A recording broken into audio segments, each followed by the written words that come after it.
In today's lecture, we will discuss some miscellaneous examples based on analytic functions. To solve that examples, we require this article. First of all, we will prove this result that curly square by curly x square plus curly square by curly y square f is equal to 4 curly square f by curly z conjugate. For proving this result, let us take z is equal to x plus iota y. This is a fixed notation for complex number z. If we calculate conjugate of this complex number, that means x minus iota y. After solving these two equations, we can find the value of x and y. X is equal to 1 by 2 z plus z conjugate. Y is equal to 1 upon 2 iota z minus z conjugate. Then take partial derivative of f with respect to z conjugate. As f is a function of x and y, so we are taking derivative of f with respect to x, derivative of x with respect to z conjugate, derivative of f with respect to y, derivative of y with respect to z conjugate.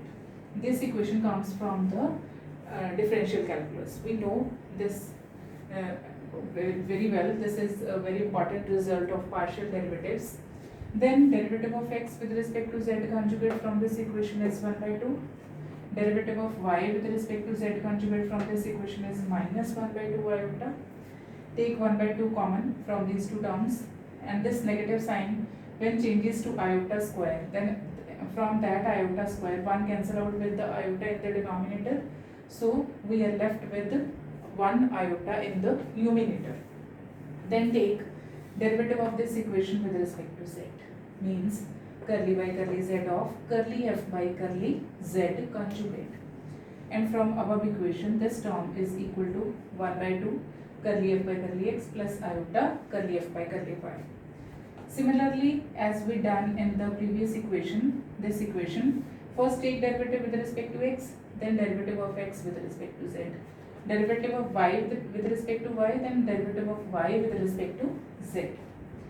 Now take derivative of x, derivative of this term with respect to x, and then this equation becomes curly square f by curly x square plus iota curly square f by curly x curly y. Value of this term is 1 by 2. Then take derivative of this term with respect to y, and value of this term is 1 by 2 iota. Take 1 by 2 common from these two terms. This becomes 1 by 4 curly square f by curly x square plus iota curly square f by curly x curly y plus curly square f by curly y curly x into 1 upon iota. This 1 upon iota multiply with the terms in the bracket, and here iota cancel out with the iota in the denominator, so we are left with the term curly square f by curly y square. Then in the third term, multiply numerator and denominator with iota. Denominator becomes iota square means minus 1, so this term changes to this one, and this term cancel out with the term in the third position. So we are left with this result. This is a required result. By using this result, we will prove further examples.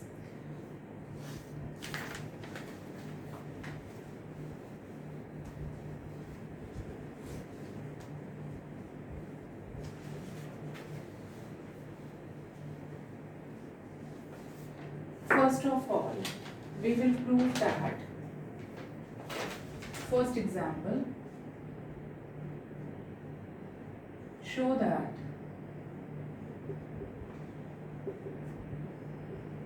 curly square by curly x square plus curly square by curly y square mod fz raised to the power p is equal to p square mod fz the power p minus 2 mod f dash z square. We have to prove that left hand side is equal to right hand side in this example. For solution, we are using this result in this example. Curly square by curly x square, curly square by curly y square from this result is equal to 4 curly square by curly z conjugate. Then multiply both sides with the term mod fz raised to the power p, mod fz raised to the power p. 4 curly square by curly z conjugate, mod fz square raised to the power p by 2. In the power, we are multiplying the term with 2 and dividing with 2.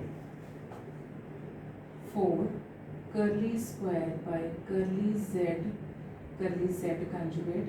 This term changes to fz into fz conjugate raised to the power p by 2. As we know that mod z square means z conjugate.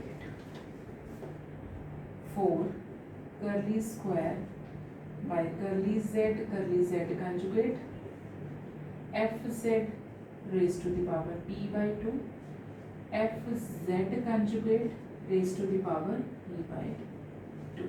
Now first take derivative of this term with respect to z conjugate, then with respect to z.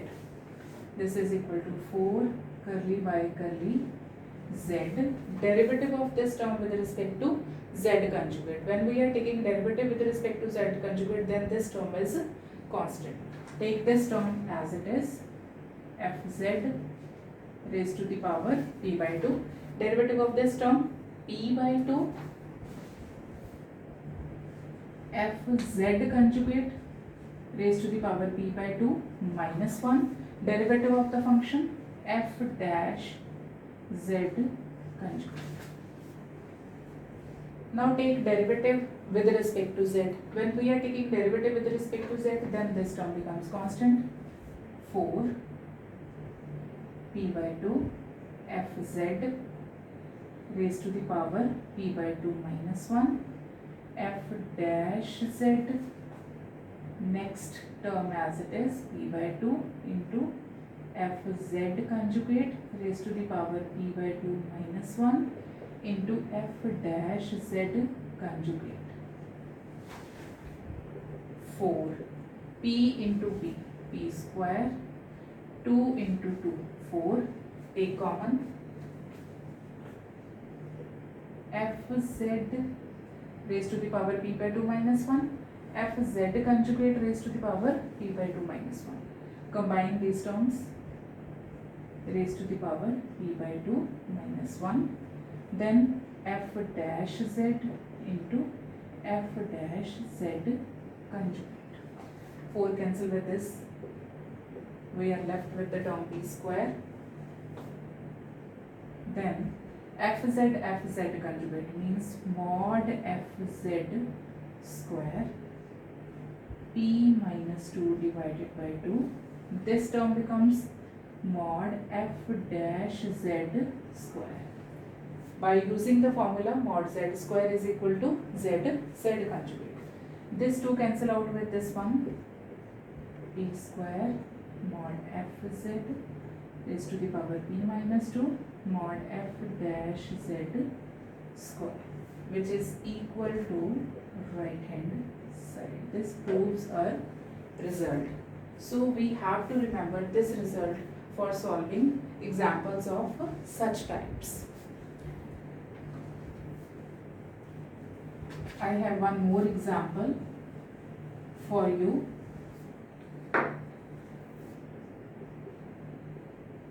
In this example, we have to prove that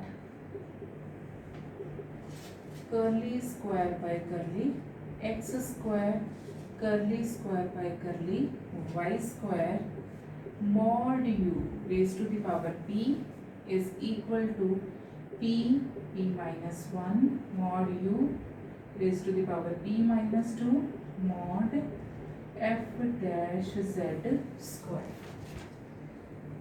In this example, we are just providing you a hint. You can solve this example as we solved the previous one. As we know that fz is always equal to u plus iota v.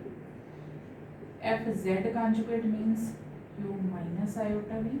From this equations, u is equal to 1 by 2 fz plus fz conjugate. Then replacing u with this one, we can solve this result as we solved the previous example. You can try this example of your own.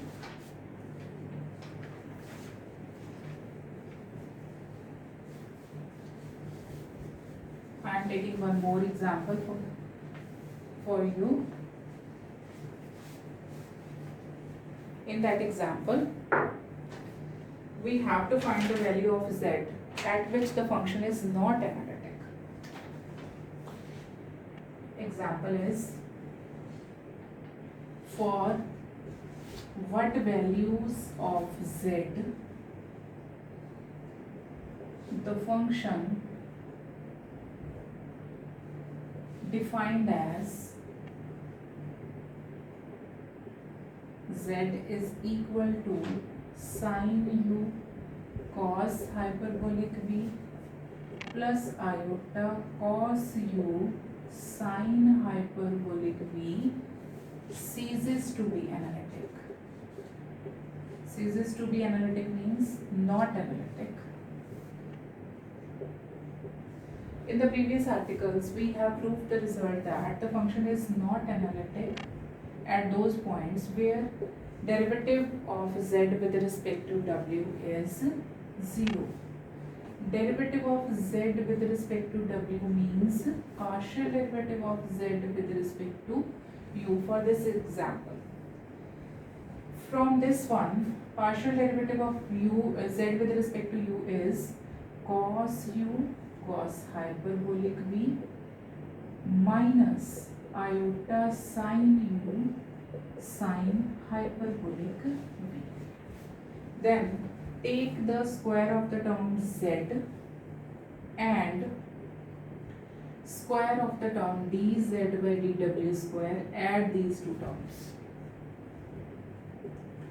Square of z from this sine square u cos hyperbolic square v minus, when we take the square of this term, then iota square becomes minus 1 cos square u sine hyperbolic square v plus 2 iota sine u cos hyperbolic v sine hyperbolic v. Then square of this term plus cos square u cos hyperbolic square v minus sine square u sine hyperbolic square v minus 2 iota cos u cos hyperbolic v sine u sine hyperbolic v. This term cancel out with this one. Then take sine square u common from these two terms. Sine square u cos hyperbolic square v minus sine hyperbolic square v, and from these two terms take cos square u common plus cos square u cos hyperbolic square v minus sine hyperbolic square v. This term is equal to 1, this is equal to 1, so we are left with the identity sine square u cos square u, which is also equal to 1. From this equation, dz by dw square is equal to 1 minus z square. dz by dw is equal to root 1 minus z square. As we know that the function is not analytic where this derivative is 0. So this term is 0 when z is equal to plus minus 1. So at these points the function ceases to be analytic. So we can solve same examples from any book of complex analysis. This completes our chapter analytic functions. In the next lecture, we will discuss some theorems based on analytic functions, which are very important for long answer questions, and and they are that are naming theorems, for example Cauchy's theorem, Cauchy integral formula. So in the next video we will start up with the next topic named as complex integration. Thank you.